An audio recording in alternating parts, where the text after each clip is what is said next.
నమస్తే, welcome to 1-to-1. 1-to-1 లో ఇవాళ నాతో టీజేఏసీ చైర్మన్ అలాగే తెలంగాణ విద్యావంతుల వేదిక గౌరవాధ్యక్షులు ప్రొఫెసర్ కోదండరామ్ ఉన్నారు. కోదండరామ్ గారు నమస్కారం అండి. So welcome to 1-to-1. Government form అయి సుమారు 7 నెలలు పూర్తయింది.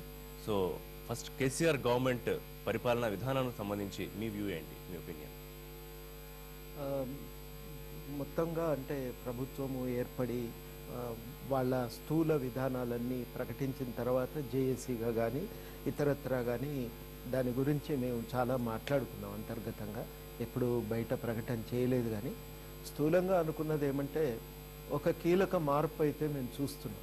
గతంలో ప్రభుత్వం అంటే ముఖ్యంగా పోయిన 10-15 సంవత్సరాల నుంచి సరళీకరణ ప్రధాన లక్ష్యంగా, కార్పొరేట్ రంగానికి అవకాశాలు కల్పిస్తే చాలు, ప్రజలు ఆర్థికంగా అభివృద్ధి చెందుతారు, ఆ ఫలితాలు ప్రజలకు బొట్టుబొట్టుగా కిందికి కారుతాయని ఒక ఆలోచనతో నడిచినాయి. ఇప్పుడు అట్లా కాదు. ప్రజలకు జీవనోపాధి కల్పించడం లక్ష్యంగా కొంత కృషి జరగాలి అనే ఒక ఆలోచనతో ప్రభుత్వ రంగాన్ని పటిష్టం చేయాలనే ఒక నిర్ణయంతో కొంత పనిచేస్తున్నారు. అది అందరికీ కూడా నచ్చింది. ప్రత్యేకించి చెరువుల పునరుద్ధరణ. ఇప్పటి వరకు తెలంగాణ వ్యవసాయం అంతా చెరువుల మీద ఆధారపడి ఉంది. ఆ చెరువులను పునరుద్ధరించకుండా వ్యవసాయాన్ని బాగు చేయలేం కాబట్టి అదొక మంచి నిర్ణయం. అదేవిధంగా మంచినీళ్ళు అందించాలనే తాపత్రయం. కానీ విద్యా వైద్యం ప్రభుత్వ రంగంలోనే ఉండాలి, అందరికీ ఉచితంగా విద్య అందాలి, వైద్య సదుపాయం కూడా ప్రభుత్వమే పూనుకొని అందరికీ కల్పించాలి అనే ఒక నిర్ణయం. దాని కొరకు ఈ 2 రంగాలను బలోపేతం చేయడానికి జరుగుతున్న కృషి, ఇవి చాలా బాగున్నాయనేదే నా అభిప్రాయం. ఇంతవరకు కూడా మేము ఈ విధానాల కోసం తెలంగాణ ఉద్యమానికంటే పూర్వం నుంచి కూడా పోరాటం చేస్తున్నాం. ఇక అంతేకాకుండా సంక్షేమ రంగానికి ఒక పెరుగుతున్నటువంటి ప్రాధాన్యత, అది దళితులకు 3 ఎకరాల భూమి కానీ, లేకపోతే ఇతర ఆర్థిక సహాయము, వారి నుంచి పేదలకు ఇచ్చే పింఛన్లు 1000 రూపాయలకు పెంచటం కానీ, ఇవన్నీ కొన్ని మంచి నిర్ణయాలు జరిగినాయి. ఈ నిర్ణయాలు స్థూలంగా ఒక ప్రభుత్వం అనేది అందరి ప్రయోజనాలకు పనిచేయాలనే ఒక రాజ్యాంగ సూత్రానికి అనుగుణంగా ఉంది కాబట్టి ఇది బాగుంది అనేదే మాకున్నటువంటి అంచనా.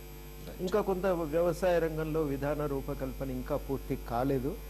సమగ్ర వ్యవసాయం అని అయితే అంటున్నారు, మంచి ఆలోచనే. దానికి ఒక స్థిరమైనటువంటి ఒక విధి విధానాలు అనేవి తయారు కావాలి. ఆ విధి విధానాలు తయారైతే సుస్థిరమైన సమగ్రమైన వ్యవసాయ అభివృద్ధికి కూడా అవకాశాలు కలుగుతాయి. అటువంటి విధి విధానాలు వీలైనంత తొందరగా రూపొందిస్తే ఇవాళ ఉన్నటువంటి పరిస్థితుల్లో కరువు కారణంగా కానీ, గత ప్రభుత్వాలు అనుసరించిన విధానాల వల్ల కానీ, దేశవ్యాప్తంగా ప్రపంచవ్యాప్తంగా వస్తున్నటువంటి ఆర్థిక పరిణామాల వల్ల కానీ ఇవాళ ఉన్నటువంటి సంక్షోభం నుంచి మనం బయటపడే అవకాశం ఉంది. ఆ ప్రయత్నం ఒకటి జరగాలని కోరుకుంటున్నాం. సార్, యాక్చువల్గా బంగారు తెలంగాణ మొదటి నుంచి ఉద్యమం చేసినప్పటి నుంచి ప్రభుత్వం ఫామ్ అయిన మొదటి రోజు నుంచి అందరూ మాట్లాడే మాట బంగారు తెలంగాణ. యాక్చువల్గా బంగారు తెలంగాణ అంటే క్లుప్తంగా చెప్పాలంటే మీ దృష్టిలో ఎలా ఉండాలి? ఇప్పుడు ఈ పదాలు ఏమంటే ఒక 2-3 పదాలు ఉద్యమ క్రమంలో రూపొందినాయి. మొదట వచ్చింది పునర్నిర్మాణం. చాలా మంది ఏమంటే పునర్నిర్మాణం అంటే ఏంది, ఇంతవరకు మనం సాంఘిక సంస్కరణల ద్వారా, ఆర్థిక సంస్కరణల ద్వారా అనేక మార్పులు తెచ్చినాం, పాతవి చాలా అసమానతలకు పునాదిగా నిలబడ్డ పాత సమాజాన్ని వద్దనుకున్నాం, మళ్ళీ దాన్ని తీసుకొస్తారా అనే ఒక అనుమానం వ్యక్తం చేసింది. పునర్నిర్మాణం అనే పదం ఎందుకు వచ్చిందంటే సీమాంధ్ర పాలనలో తెలంగాణ చాలా విధ్వంసానికి లోనైంది. ఆ విధ్వంసమైన తెలంగాణ సమాజాన్ని మళ్ళీ నిర్మించుకుంటామనేది. ఆ నిర్మించుకునే క్రమంలో తప్పకుండా భారత రాజ్యాంగంలో పొందుపరచబడినటువంటి విలువలు పునాదిగా ఒక నవ తెలంగాణ నిర్మాణమే జరుగుతుంది అనేది అందరికీ ఉన్న ఆలోచన.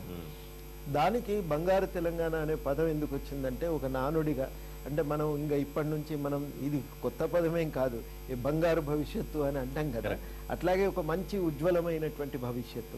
దాని అర్థం స్థూలంగా అందరికీ బతుకుదిరువు అవకాశాలు, అందరికీ కూడా ఆత్మగౌరవంతో బతికే పరిస్థితి. ఇవి స్థూలంగా నాకు అర్థమైన, ఎవరికి అర్థమైనా ఇవే.